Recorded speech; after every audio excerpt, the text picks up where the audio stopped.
ನಟ ದರ್ಶನ್ಗೆ ಜಾಮೀನು, ಸುಪ್ರೀಂ ಕೋರ್ಟ್ ಅತೃಪ್ತಿ. ಜಾಮೀನು ಯಾಕೆ ರದ್ದು ಮಾಡಬಾರ್ದು ಅಂತ ಸುಪ್ರೀಂ ಕೋರ್ಟ್ ಕೇಳಿದೆ. ನಟನ ವಕೀಲರು ಏಕಾಏಕಿ ಬದಲಾವಣೆ ಯಾಕೆ? ನಮಸ್ಕಾರ, ಈ ದಿನ ಟಿವಿಗೆ ಸ್ವಾಗತ. ನಾನು ಶ್ರೀ ಪವಿತ್ರ. ಚಿತ್ರದುರ್ಗದ ರೇಣುಕಾಸ್ವಾಮಿ ಕೊಲೆ ಪ್ರಕರಣದಲ್ಲಿ ನಟ ದರ್ಶನ್ಗೆ ಕರ್ನಾಟಕ ಹೈಕೋರ್ಟ್ ಜಾಮೀನನ್ನು ನೀಡಿದ ಬಗ್ಗೆ ಸುಪ್ರೀಂ ಕೋರ್ಟ್ ಗುರುವಾರ ತನ್ನ ಅಸಮಾಧಾನ ವ್ಯಕ್ತಪಡಿಸಿದ್ದು, ಈ ಪ್ರಕರಣದಲ್ಲಿ ಹೈಕೋರ್ಟ್ ತನ್ನ ವಿವೇಚನೆಯನ್ನು ಸರಿಯಾಗಿ ಬಳಸಿಲ್ಲ ಅಂತ ಅಭಿಪ್ರಾಯಪಟ್ಟಿದೆ.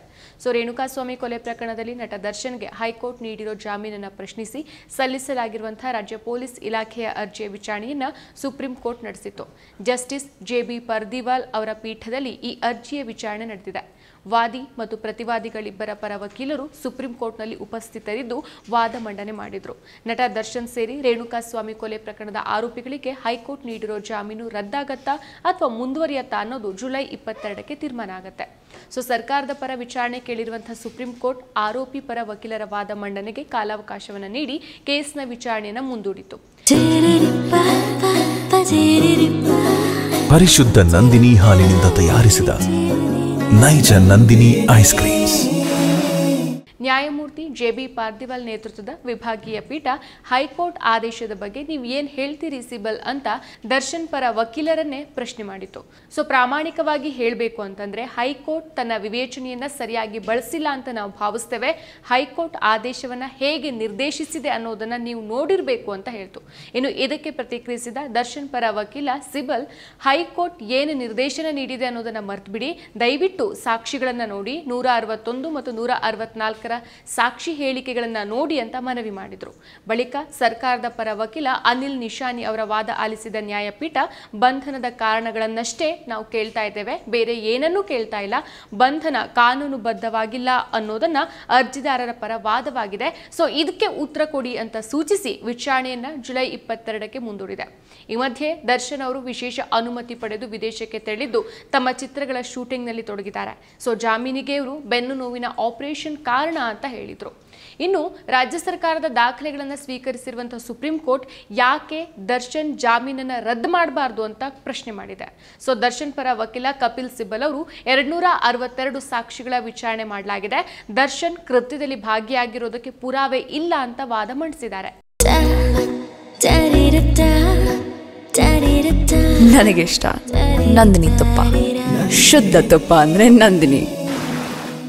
ಆರೋಪಿ ದರ್ಶನ್ ಪರ ವಕೀಲರ ವಾದ ಒಪ್ಪದ ಕೋರ್ಟ್ ರಾಜ್ಯ ಸರ್ಕಾರ ಸಲ್ಲಿಸಿರುವಂತಹ ದಾಖಲೆಗಳನ್ನು ಪರಿಶೀಲಿಸಿದ್ದೇವೆ, ಹೈಕೋರ್ಟ್ ಆದೇಶದಲ್ಲಿ ಚಡಪಡಿಕೆ ಎದ್ದು ಕಾಣಿಸುತ್ತೆ, ಜಾಮೀನು ನೀಡೋಕೆ ಹೇಗಾದ್ರೂ ಒಂದು ಅಂಶ ಸಿಗ್ಲಿ ಅನ್ನೋ ಚಡಪಡಿಕೆ ಕಾಣ್ತಾ ಇದೆ ಅಂತ ಅಭಿಪ್ರಾಯ ಪಡುತ್ತೆ. ಜುಲೈ 22ಕ್ಕೆ ಕಪಿಲ್ ಸಿಬಲ್ ವಾದ ಮಂಡನೆ ಮಾಡಲಿದ್ದು ಅಂದೇ ತೀರ್ಪು ಬರಲಿದೆ ಅಂತ ಕರ್ನಾಟಕ ಸರ್ಕಾರದ ವಕೀಲ ಸಿದ್ಧಾರ್ಥ್ ಲೂಥ್ರಾ ತಿಳಿಸಿದ್ದಾರೆ. ಸುಪ್ರೀಂ ಕೋರ್ಟ್ನಲ್ಲಿ ಕರ್ನಾಟಕ ಸರ್ಕಾರ ಪೊಲೀಸ್ ಇಲಾಖೆ ಪರವಾಗಿ ಸಿದ್ಧಾರ್ಥ್ ಲೂಥ್ರಾ ಅವರು ವಾದವನ್ನು ಮಂಡಿಸಿದ್ದು, ನಟ ದರ್ಶನ್ ಪರವಾಗಿ ಹಿರಿಯ ನ್ಯಾಯವಾದಿ ಅಭಿಷೇಕ್ ಮನು ಸಿಂಘ್ವಿ ಅವರನ್ನು ನಿಯೋಜಿಸಲಾಗಿತ್ತು. ಆದರೆ ನಟ ತನ್ನ ವಕೀಲರನ್ನ ಬದಲಾವಣೆ ಮಾಡಿದ್ದಾರೆ. ಗುರುವಾರ ಮತ್ತೊಬ್ಬ ಹಿರಿಯ ನ್ಯಾಯವಾದಿ ಕಪಿಲ್ ಸಿಬಲ್ ಅವರು ದರ್ಶನ್ ಪರ ಹಾಜರಾಗಿದ್ರು. ಹಿರಿಯ ನ್ಯಾಯವಾದಿ ಅಭಿಷೇಕ್ ಮನು ಸಿಂಘ್ವಿ ಅವರು ಸದ್ಯ ಕರ್ನಾಟಕದ ಹೈಕೋರ್ಟ್ನಲ್ಲಿ ಸಿಎಂ ಸಿದ್ದರಾಮಯ್ಯ ಹಾಗೂ ಕರ್ನಾಟಕ ಸರ್ಕಾರದ ಪರ ವಾದ ಮಂಡನೆ ಮಾಡ್ತಿದ್ದಾರೆ. ಅವರೇ ಸುಪ್ರೀಂ ಕೋರ್ಟ್ನಲ್ಲಿ ಕರ್ನಾಟಕ ಸರ್ಕಾರದ ವಿರುದ್ಧ ವಾದ ಮಾಡೋದು ಸೂಕ್ತ ಅಲ್ಲ ಅನ್ನೋ ಕಾರಣಕ್ಕೆ ಬದಲಾವಣೆ ಆಗಿದೆ ಅಂತ ಮೂಲಗಳು ತಿಳಿಸಿದೆ. ಪರಿಶುದ್ಧ ನಂದಿನಿ ಹಾಲಿನಿಂದ ತಯಾರಿಸಿದ ನೈಜ ನಂದಿನಿ ಐಸ್ ಕ್ರೀಮ್ಸ್. 2024 ಡಿಸೆಂಬರ್ 13ಕ್ಕೆ ಹೈಕೋರ್ಟ್ ದರ್ಶನ್ ಹಾಗೂ ಇತರೆ ಆರೋಪಿಗಳಿಗೆ ಜಾಮೀನನ್ನು ಕೊಟ್ಟಿತ್ತು. ಹೈಕೋರ್ಟ್ ಆದೇಶವನ್ನು ಪ್ರಶ್ನಿಸಿ ರಾಜ್ಯ ಸರ್ಕಾರ ಸುಪ್ರೀಂ ಕೋರ್ಟ್ಗೆ ಅರ್ಜಿ ಸಲ್ಲಿಸಿತ್ತು. 2024 ಜೂನ್ 9ಕ್ಕೆ 33 ವರ್ಷದ ರೇಣುಕಾಸ್ವಾಮಿ ಅವರ ಮೃತದೇಹ ಪತ್ತೆಯಾಗಿತ್ತು. ಜೂನ್ 8ಕ್ಕೆ ನಡೆದ ಕೊಲೆ ಪ್ರಕರಣದಲ್ಲಿ ದರ್ಶನ್ ಭಾಗಿಯಾಗಿದ್ದಾರೆ ಅನ್ನೋ ಆರೋಪದ ಮೇಲೆ ಕಳೆದ ವರ್ಷ ಜೂನ್ 11ಕ್ಕೆ ಇವರನ್ನ ಬಂಧಿಸಲಾಗಿತ್ತು. ಆರಂಭದಲ್ಲಿ ದರ್ಶನ್ ಅವರನ್ನ ಬೆಂಗಳೂರಿನ ಪರಪ್ಪನ ಅಗ್ರಹಾರ ಜೈಲಿನಲ್ಲಿ ಇರಿಸಲಾಗಿತ್ತು. ಆದರೆ ಇವರು ಇತರ ಖೈದಿಗಳ ಜೊತೆಗೆ ವಿಶ್ರಾಂತಿ ಪಡಿತಾ ಇದ್ದಂತಹ ಒಂದು ಫೋಟೋ ವೈರಲ್ ಆದ ನಂತರ ಇವರನ್ನ ಬಳ್ಳಾರಿ ಕೇಂದ್ರ ಜೈಲಿಗೆ ವರ್ಗಾಯಿಸಲಾಗುತ್ತೆ. 2024 ಅಕ್ಟೋಬರ್ 30ಕ್ಕೆ ದರ್ಶನ್ ಅವರಿಗೆ 6 ವಾರಗಳ ಕಾಲ ವೈದ್ಯಕೀಯ ಆಧಾರದ ಮೇಲೆ ಮಧ್ಯಂತರ ಜಾಮೀನನ್ನು ಕೊಡಲಾಗುತ್ತೆ. ನಂತರ ಡಿಸೆಂಬರ್ನಲ್ಲಿ ಹೈಕೋರ್ಟ್ ಇವರಿಗೆ ಮತ್ತು ಇತರ ಆರೋಪಿಗಳಿಗೆ ನಿಯಮಿತ ಜಾಮೀನನ್ನು ನೀಡಿತ್ತು. ಈಗ ಜುಲೈ 22ಕ್ಕೆ ನಟ ದರ್ಶನ್ ಸೇರಿ ರೇಣುಕಾಸ್ವಾಮಿ ಕೊಲೆ ಪ್ರಕರಣದ ಆರೋಪಿಗಳಿಗೆ ಹೈಕೋರ್ಟ್ ನೀಡಿರೋ ಜಾಮೀನು ರದ್ದಾಗತ್ತಾ ಅಥವಾ ಮುಂದುವರಿಯತ್ತಾ ಅನ್ನೋ ತೀರ್ಮಾನ ಆಗಬಹುದು.